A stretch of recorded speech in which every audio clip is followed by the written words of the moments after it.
En la mañana del cumpleaños número 70 de Arnaldo, Elisa salió temprano de Oporto con una mochila pequeña y una carpeta rígida donde guardaba apuntes de la facultad y algunos papeles que nadie más había querido ver. Había dormido poco, no por falta de cama.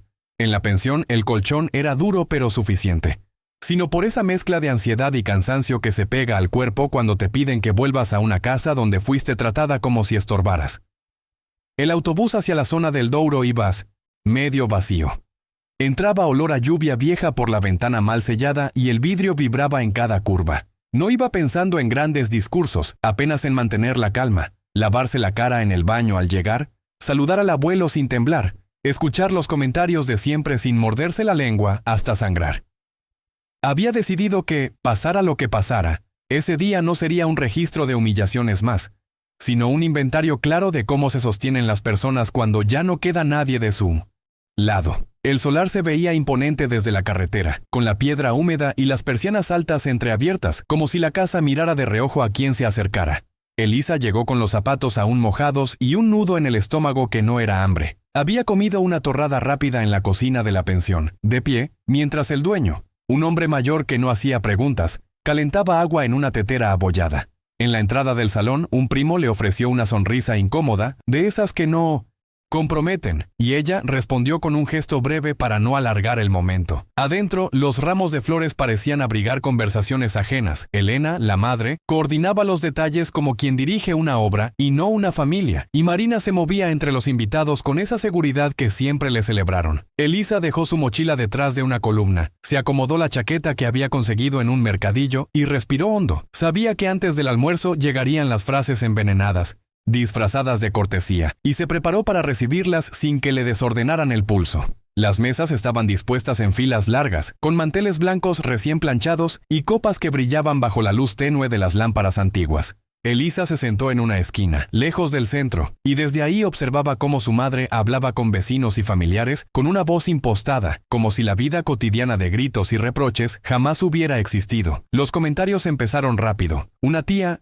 preguntó por qué Elisa estaba tan delgada. Otra insinuó que trabajar en recepción de hospital no era lo mismo que tener carrera de verdad. Ella bajaba la mirada al plato vacío, recordando cada turno en la clínica, cada madrugada en la biblioteca pública, y entendía que ninguno de esos sacrificios iba a ganarles aplausos allí. Pero lo que más le dolía no eran las preguntas envenenadas, sino las risas bajas que seguían después, como si no importara que ella pudiera escucharlas.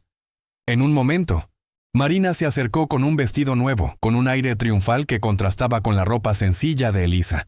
Comentó delante de varios primos que había recibido elogios por su dedicación en la universidad, y que, a diferencia de otras, ella sí sabía aprovechar las oportunidades que la familia ofrecía. Elisa apretó la servilleta con tanta fuerza que el borde se rasgó. No respondió. Aprendió hace tiempo que cualquier palabra podía ser usada en su contra. Mientras tanto, el abuelo Arnaldo observaba, en silencio desde su sillón de respaldo alto, con la mirada fija en ella más que en los demás. Elisa sintió ese peso, una mezcla de incomodidad y alivio, como si finalmente alguien estuviera registrando lo que realmente pasaba en ese salón disfrazado de celebración. Elisa decidió salir un momento al jardín para respirar lejos de las miradas. El aire fresco del Douro traía un olor a tierra mojada que contrastaba con el perfume artificial dentro del salón. Se apoyó en la baranda de hierro oxidado y cerró los ojos intentando ordenar los pensamientos que se le acumulaban en la garganta. Desde dentro todavía llegaban risas y música, pero en ese rincón pudo soltar un suspiro largo, como quien deja salir la presión de días enteros sin descanso. Fue allí donde recordó todo lo que había atravesado desde que la echaron de casa, y se prometió que, aunque ese día también pudiera ser duro, no volvería a dejar que la trataran como un estorbo. Si tú estás leyendo hasta aquí, comenta desde qué ciudad o país nos acompañas, así sabremos cuán lejos llegan estas historias de resistencia. Cuando volvió a entrar, ya habían servido los primeros platos y las conversaciones subían de tono. Elena, con una copa en la mano, hacía comentarios sobre lo afortunada que era de tener a Marina, su orgullo, la hija que le daba satisfacciones constantes. Cada palabra era como una aguja dirigida a Elisa, que escuchaba desde su lugar en la esquina. Nadie parecía notar el esfuerzo que hacía para sostenerla calma, para no levantarse y marcharse de nuevo a la calle con la misma mochila de siempre. Pero entonces el abuelo se levantó lentamente, apoyándose en su bastón, y pidió silencio. El murmullo se apagó como una vela soplada de golpe, y Elisa, con el corazón acelerado, entendió que algo distinto estaba a punto de ocurrir. El abuelo Arnaldo se acomodó frente a todos, con la voz grave que siempre imponía respeto, incluso entre aquellos que lo ignoraban en la rutina diaria. Comenzó agradeciendo la presencia de cada invitado, recordando su vida en el campo, los años de trabajo y el valor de la honestidad que, según él, pocos parecían mantener en la familia. Elisa lo miraba sorprendida. Nunca lo había escuchado hablar con tanta firmeza en público. Cuando su madre intentó interrumpir con una broma, él levantó la mano y pidió que lo dejaran terminar. El silencio fue absoluto, y en esa pausa se notaba que algo más grande que un simple discurso de cumpleaños estaba por revelarse. Arnaldo. Entonces dirigió la mirada directamente a Elisa. Con palabras claras, denunció la injusticia que ella había sufrido. Recordó en voz alta el día en que la obligaron a dejar la casa y cómo, desde entonces, nadie había mostrado compasión por su esfuerzo. El murmullo recorrió el salón como una ola. Algunos bajaron la cabeza, otros miraron incrédulos. Y fue ahí cuando anunció que la mansión familiar no quedaría en manos de quienes habían actuado con soberbia, sino que sería heredada por su nieta, Elisa. El impacto fue inmediato, copas chocando, voces subiendo, Marina con el rostro rojo de furia y Elena incapaz de disimular la rabia. Elisa, en cambio, sintió las piernas temblar y un nudo en la garganta, pero también una fuerza nueva que nunca había sentido en aquel lugar. Elena reaccionó de inmediato, levantándose de la mesa y diciendo que aquello era una locura, que el abuelo estaba confundido por la edad y que no podía tomar decisiones tan importantes en medio de una fiesta. Marina la siguió, acusando a Elisa de manipularlo con lástima, de presentarse siempre como víctima para ganarse favores. El ambiente se volvió tenso, con invitados murmurando entre sí, algunos intentando calmar la situación y otros aprovechando para criticar en voz baja. Elisa permaneció quieta, sin responder, con el corazón acelerado pero la mirada firme. Comprendía que cualquier palabra de su parte sería usada en su contra. El abuelo, sin perder la calma, repitió que la decisión ya estaba registrada en 1900, el testamento, y que lo único que estaba haciendo era poner fin a una injusticia que llevaba demasiado tiempo. La noticia corrió rápido entre los presentes y, como era de esperarse, no tardó en salir de aquel salón hacia las calles y las redes sociales del pueblo. En cuestión de horas, Elisa ya era tema de comentarios en los cafés y en los grupos familiares de WhatsApp. Algunos la felicitaban por fin recibir lo que merecía. Otros repetían la versión de Elena y Marina, pintándola como una interesada. Esa misma noche, cuando regresó a la pensión, ya había mensajes anónimos en su teléfono, algunos de apoyo, otros llenos de desprecio. Elisa se tumbó en la cama mirando el techo agrietado, con lágrimas que le quemaban los ojos, pero también con una determinación creciente. Entendía que esa herencia no era un premio, sino una responsabilidad que le exigiría más fuerza que nunca. Los días siguientes se convirtieron en una guerra abierta. Elena y Marina no tardaron en iniciar acciones legales para intentar anular el testamento. Contrataron abogados caros. Difundieron comentarios en redes sociales insinuando que Elisa había manipulado al abuelo en un momento de fragilidad, e incluso llegaron a enviarle mensajes intimidatorios a altas horas de la noche. En el hospital, algunos compañeros que conocían a su familia le hacían preguntas incómodas, mientras otros la miraban con desconfianza. Elisa, sin embargo, había aprendido a anotar cada detalle. Guardaba capturas de pantalla, archivaba mensajes y comenzaba a reunir testimonios de aquellos que habían visto cómo había sido tratada durante años. No buscaba venganza, sino defender su verdad con hechos. Fue en ese contexto que aparecieron apoyos inesperados. El doctor Ricardo, que ya había notado su compromiso en el hospital, le ofreció una recomendación para que pudiera aspirar a un puesto administrativo en una clínica privada. Con esa oportunidad, Elisa consiguió mejorar un poco su situación económica y empezar a separar dinero para los gastos judiciales. También conoció a Livia en la biblioteca pública, una profesora voluntaria que la invitó a un grupo de estudio. Allí, Elisa encontró un espacio donde podía repasar contenidos de la facultad sin sentir juicio ni competencia. Esos pequeños gestos de solidaridad funcionaban como recordatorios de que, aunque la familia la hubiera rechazado, todavía existía gente dispuesta a tenderle la mano. La tensión alcanzó un punto más alto cuando recibió una notificación oficial. Debía comparecer en el tribunal de Porto para la primera audiencia. Esa mañana, Elisa llegó con el estómago vacío porque no le pasó ni un bocado. Llevaba un traje sencillo prestado por una compañera de la clínica y un sobre lleno de documentos cuidadosamente ordenados. Elena y Marina estaban allí, acompañadas de abogados con trajes impecables y miradas de superioridad. Mientras esperaban ser llamados, las dos no dejaron de lanzarle comentarios en voz baja, los suficientemente fuertes como para herir, pero lo bastante discretos para no ser reprendidas. Elisa respiraba hondo, repitiéndose que no podía darles la satisfacción de verla derrumbarse en público.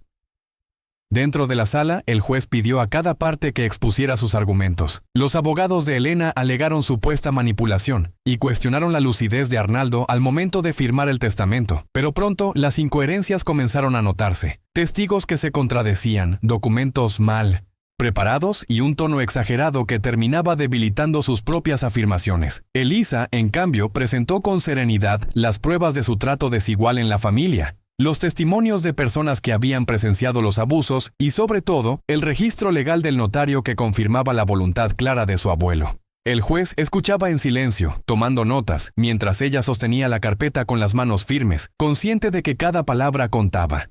En medio del proceso judicial, hubo un instante que quedó grabado en todos los presentes. El juez pidió un receso breve, y en ese silencio tenso, Elisa levantó la vista hacia el público. Allí había vecinos, antiguos compañeros del barrio y hasta algunos curiosos que habían llegado por morbo. La mayoría la observaba con expectativa, como si esperaran verla quebrarse. Ella se mantuvo erguida, con la respiración controlada, y por primera vez no sintió vergüenza, sino una especie de dignidad que no dependía de la aprobación de nadie. Cuando el juez regresó a la sala y pidió orden, el aire se volvió casi irrespirable. Elena trató de interrumpir una vez más, alegando que el testamento era una traición personal hacia ella como hija. El magistrado, con voz firme, le recordó que no se trataba de emociones, sino de hechos legales. Y en ese momento dictó sentencia. El testamento de Arnaldo era válido, y Elisa era la legítima heredera de la mansión. El murmullo fue inmediato. Algunos presentes aplaudieron tímidamente, otros se retiraron indignados. Marina salió corriendo de la sala con lágrimas de rabia, mientras Elena permaneció paralizada, como si no pudiera aceptar que toda su estrategia se había derrumbado. Elisa, con el corazón latiendo fuerte, comprendió que esa decisión no solo le devolvía un hogar, sino que también le abría una vida distinta. Esa noche, al regresar a la pensión, Elisa dejó la mochila en el suelo y se miró en el espejo pequeño que colgaba torcido sobre la cómoda. Su rostro estaba cansado, pero sus ojos transmitían algo nuevo. Una certeza de que la lucha había valido la pena. Por primera vez en mucho tiempo no sentía que su vida estaba suspendida en un hilo frágil, sino que había un terreno firme bajo sus pies. Recordó la voz del abuelo resonando en el salón, el silencio en la sala del tribunal, y se dio cuenta de que ese día había marcado un antes y un después imposible de borrar. Con el paso de las semanas comenzó a visitar la mansión. Caminaba por los pasillos vacíos. Tocaba las paredes frías y pensaba en todo lo que ese lugar había representado. Distancia, rechazo, comparaciones dolorosas, pero ahora tenía la posibilidad de resignificarlo. No quería un palacio para presumir ni un símbolo de venganza. Quería abrir esas puertas a jóvenes que, como ella, habían sido subestimados o ignorados en sus propias familias. Poco a poco, con la ayuda de la ONG que le había orientado y de voluntarios como Livia, fue esbozando un proyecto para convertir la casa en un centro de apoyo educativo. En cada decisión que tomaba sentía que le devolvía un homenaje silencioso al abuelo, que confió en ella cuando nadie más lo hizo. El proyecto empezó con pasos pequeños pero firmes. Limpiar las habitaciones, reparar goteras, pintar paredes que llevaban años olvidadas. Elisa misma se arremangaba y, con ayuda de un par de estudiantes voluntarios, pasaba los fines de semana transformando la mansión en un lugar habitable. El eco de sus risas contrastaba con los recuerdos ásperos que habían quedado atrapados entre esas paredes. No era fácil. Había días en que el cansancio del trabajo en la clínica y las clases nocturnas la dejaban sin fuerzas, pero al entrar en esa casa veía un propósito más grande que ella misma, y eso bastaba para seguir. Con el tiempo, el centro empezó a recibir a los primeros jóvenes. Estudiantes de familias con pocos recursos llegaban buscando un espacio tranquilo para estudiar, acceso a libros y, sobre todo, alguien que creyera en ellos. Elisa los recibía con una mezcla de humildad y orgullo, ofreciendo lo que antes le habían negado: apoyo sin condiciones, un lugar donde no se les comparara ni se les humillara. La noticia se esparció por el barrio y poco a poco, la imagen de la hija desechada se transformó en la de una mujer capaz de convertir el dolor en oportunidad. Elena y Marina, cada vez más aisladas, miraban desde lejos cómo la comunidad reconocía a Elisa como un ejemplo de resiliencia. El reconocimiento no tardó en llegar, también por parte de las autoridades locales. Un concejal visitó el centro y quedó sorprendido al ver cómo un espacio que llevaba años en decadencia se había convertido en un lugar de encuentro para jóvenes con ganas de estudiar. Aquella visita trajo consigo pequeñas subvenciones, donaciones de libros y hasta mobiliario nuevo. Elisa, que había pasado tanto tiempo siendo señalada como un peso muerto dentro de su propia familia, ahora era vista como alguien que generaba soluciones. Esa validación pública no borraba las cicatrices, pero sí le daba una motivación renovada para seguir ampliando el proyecto. Mientras tanto, su vida personal comenzaba a estabilizarse. Logró mudarse de la pensión a un pequeño apartamento cercano a la clínica, lo que le permitía descansar mejor y tener un espacio íntimo donde recargar energías. Aún así, nunca se desligó de los recuerdos de aquellos días en que caminó sin rumbo con una maleta en la mano. Cada vez que entraba en el salón de la mansión convertido en biblioteca comunitaria, recordaba esa sensación de vacío y pensaba en cuánto había cambiado. No se trataba solo de ganar un juicio o de heredar una propiedad. Se trataba de demostrar primero a sí misma y luego al mundo que no era el fardo que quisieron hacerle creer. Con el paso de los meses, el centro de apoyo se consolidó como un espacio indispensable para muchos jóvenes. Algunos lograban aprobar exámenes gracias a las horas de estudio en la biblioteca. Otros encontraban allí la confianza que les faltaba en sus casas. Elisa escuchaba sus historias y, en cada una, reconocía un pedazo de sí misma. Esa identificación hacía que se entregara por completo, organizando talleres, buscando donaciones y gestionando actividades que mantenían viva la motivación de todos. El eco de las conversaciones, los libros abiertos sobre las mesas y las sonrisas discretas le recordaban que la casa ya no era símbolo de exclusión, sino de esperanza. Elena y Marina, en cambio, se fueron hundiendo en su propio resentimiento.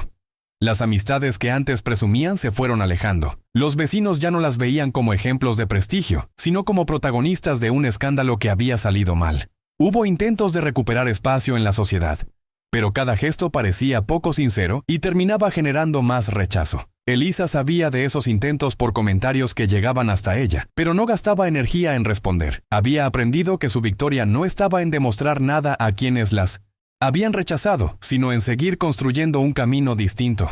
Y en ese camino, lo único que importaba era la gente que se beneficiaba de su esfuerzo y la memoria del abuelo que confió en su capacidad.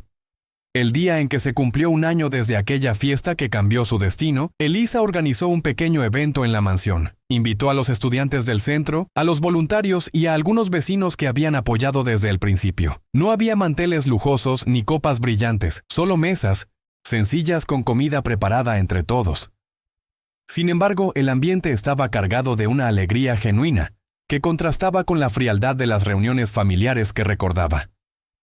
Esa noche, mientras escuchaba a los jóvenes agradecerle por haberles abierto un espacio de oportunidades, comprendió que esa era la verdadera herencia que había recibido de su abuelo, la capacidad de transformar la adversidad en un legado para otros. En silencio, se permitió mirar hacia atrás y repasar el camino recorrido. Desde aquella mañana en que salió de su casa con una maleta y la sensación de ser descartada, hasta ese presente en el que lideraba un proyecto respetado y necesario, todo había estado marcado por dolor, resistencia y aprendizaje. No se engañaba, sabía que aún habría desafíos, que la vida nunca sería sencilla, pero ya no temía al rechazo ni a las miradas de desprecio. Había construido un lugar donde antes hubo humillación, y eso nadie podría quitárselo. Esa certeza le dio la Vinino 107. Tranquilidad de que, aunque su historia hubiera comenzado con abandono, ahora se escribía con dignidad y fuerza propia.